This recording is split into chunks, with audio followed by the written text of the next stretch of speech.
Ji-hook is a highly skilled lockpicker and safecracker, making his living by stealing and trading valuable artifacts.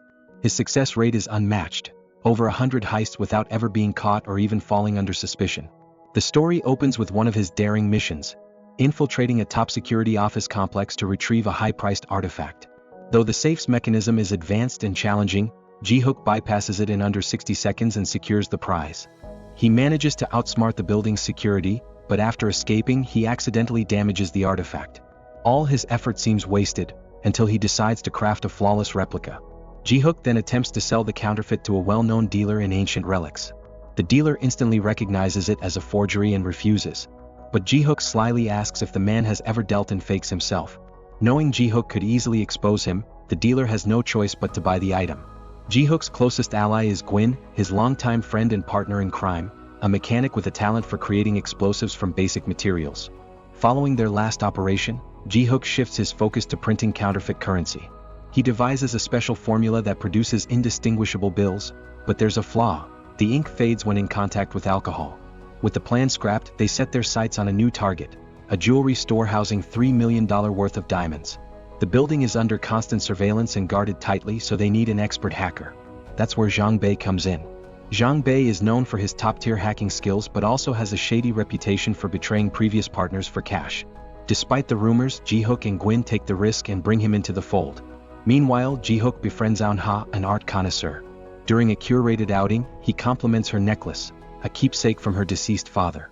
They visit a jeweler to verify its authenticity and discover the small diamond is extremely rare and immensely valuable. While no one is watching, Ji-hook conceals a bag under the sofa and leaves.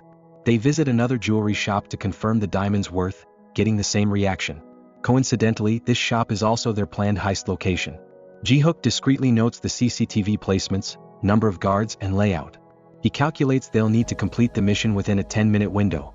On heist day, the hidden suitcase Ji-hook previously planted detonates, diverting the guards. Zhang Bei hacks into the surveillance system, disabling the cameras and the alarm, letting Ji-hook and Gwyn proceed unnoticed. Just as the guards return sooner than expected, Gwyn causes a diversion by smashing a car window. Ji-hook grabs the diamonds and the team makes a clean getaway, celebrating their success. The next day, Cho, the rightful owner of the diamonds, is enraged yet impressed. A powerful businessman with gangster ties, Cho has killed to reach the top and isn't one to be messed with. He recently buried his own accountant alive for betrayal. Cho is assembling a crew for a massive heist and has tested countless picklocks and safe experts. None impress him. Now that he knows someone managed to pull off the diamond robbery, he orders his men to track the culprits, not to punish them but to hire them. Within days, his men identify Ji-hook and locate their base. Cho meets with them and proposes a deal: 5% of the cut for each if they participate in his operation. The alternative? Their loved ones will pay the price. Ji-hook realizes Cho mistakenly believes Eun-ha is his girlfriend but doesn't correct him. He reluctantly agrees to the job. Cho's plan involves smuggling $150 million in illicit cash into Korea via Incheon Customs, the nation's main entry port, protected by one of Asia's strongest security systems. To mask the smuggling, he's importing legitimate food coupons alongside the cash. The team is tasked with using the coupons as cover to extract the money. They begin devising their most intricate plan to date. While the crew is occupied, Cho secretly meets Zhang Bei and bribes him generously to keep tabs on Ji-hook and Gwyn, ensuring they remain loyal. Meanwhile, authorities investigating the jewelry heist find CCTV footage showing Ji-hook bringing in the explosive. They search his home and uncover a room filled with documents and schematics detailing the upcoming heist. Ji-hook's carelessness gives them the lead they need, and they start connecting the dots between him and Cho. A day before the big event, Ji-hook and Gwyn visit the docks and plant both a decoy explosive and a device to enable Zhang Bei's breach of the port's security. Back at their base, Ji-hook confides in Gwyn that he intends to double-cross Cho by redirecting the delivery address of the food coupons, effectively seizing all the cash for himself. Unfortunately, Zhang Bei overhears the conversation and quickly reports it to Cho. Rather than acting immediately, Cho decides to hold off the confrontation, knowing he still needs Ji-hook to pull off the heist. Next, we see Ji-hook loitering near Janha's art gallery, waiting for her to arrive. She completely ignores him, still upset about his failure to respond to her messages and calls. When she refuses to engage, he reveals a personal truth, that he was once a student of her late father. At this point, we meet Mr. O, a legendary artist and thief who originally brought Ji-hook into the criminal underworld. After years in the game, Mr. O wanted to leave that life behind and live righteously. Tragically, that decision got him killed by none other than his business associate, Cho. Despite the confession, Janha doesn't trust Ji-hook and walks away. Mere moments later, she is abducted by Cho's men as leverage to control Ji-hook. Finally, the big day arrives. Everyone infiltrates the port disguised as planned. The operation begins with Cho triggering an explosion, which throws the guards into disarray. Simultaneously, Yong-bae manipulates the mainframe, making the blast seem like a minor technical glitch. To the authorities, it appears to be a temporary issue estimated to resolve in 40 minutes, just enough time for Ji-hook and Gwyn to execute their task. They proceed to the vault and Ji-hook cracks it open with ease. Standing before a mountain of cash, they quickly begin loading the truck, swapping stacks of currency with bundles of food coupons. However, the police arrive on site investigating the explosion. Their presence delays Ji-hook's exit. Seeing a window of opportunity, Ji-hook dashes to the customs office to change the shipment address from Cho's to his own. But because Yong-bae had already leaked his plan, Cho intercepts him effortlessly. Holding Ji-hook at gunpoint, Cho demands that he turn himself in. When he refuses, Cho threatens him by revealing Janha's necklace, implying her life is in jeopardy.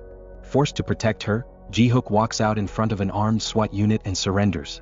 Just before they can arrest him, he leaps into the water and is shot midair. The explosive he's holding detonates, apparently ending his life.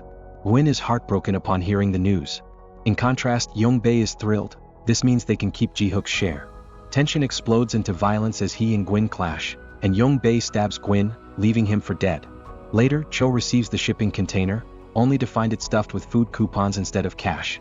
While he erupts in confusion, he gets a surprise call from Ji-hook, who turns out to be very much alive. It is here we learn the real twist. Everything Ji-hook did from the start was part of a grand plan to take down Cho in revenge for Mr. O's death. The original artifact Ji-hook swapped had a microphone embedded inside it. Since Cho frequently dealt with that particular seller, Ji-hook gambled that he would end up with the bugged artifact, which he did via an auction. Once Ji-hook confirmed Cho was looking for a safecracker, he staged the diamond heist to catch his attention. While Cho believed he was hunting Ji-hook, it was actually Ji-hook leading him by the nose. Even Yong-bae had been working with Ji-hook all along, merely pretending to be Cho's informant. The SWAT unit that had confronted Ji-hook wasn't real, they were his own operatives in disguise. The bullet was fake, and the explosion was staged to simulate his death, after which his team secretly pulled him to safety. Cho ends up with nothing. Meanwhile, Ji-hook tips off law enforcement, leading to a raid on Cho's base. As chaos erupts, Cho's men scramble to fight back. Amid the commotion, Yong-bae manages to rescue Janha and get her out safely. Witnessing his operation unravel, Cho makes a run for it. Later that night, after the dust settles, Ji-hook's crew returns to the hideout to retrieve the coupons even though they appear worthless. But then comes the final twist, the coupons are the money. During the heist, they used Ji-hook's old counterfeit printer to process the bills, which thanks to a chemical reaction emerge as food coupons. When exposed to alcohol, they transform back into real currency. Unaware of this trick, Cho had stared right at the fortune he lost. In the final act of vengeance, Ji-hook crashes into Cho's car, handing him directly to the police. At the hideout, his team sprays the coupons with alcohol, watching them morph into authentic bills. Afterward, Ji-hook vanishes for a few months. Then one day, Janha receives a large sum of money from him, the same amount he once promised to help her launch an art gallery in Dubai. She fulfills her dream, and during her visit to a local museum, she notices her lost necklace on display. Ji-hook appears behind her, and the story concludes with their reunion. If you enjoyed the recap, please leave a like and subscribe, and don't forget to turn on notifications so you can watch more videos like this. Thanks for watching.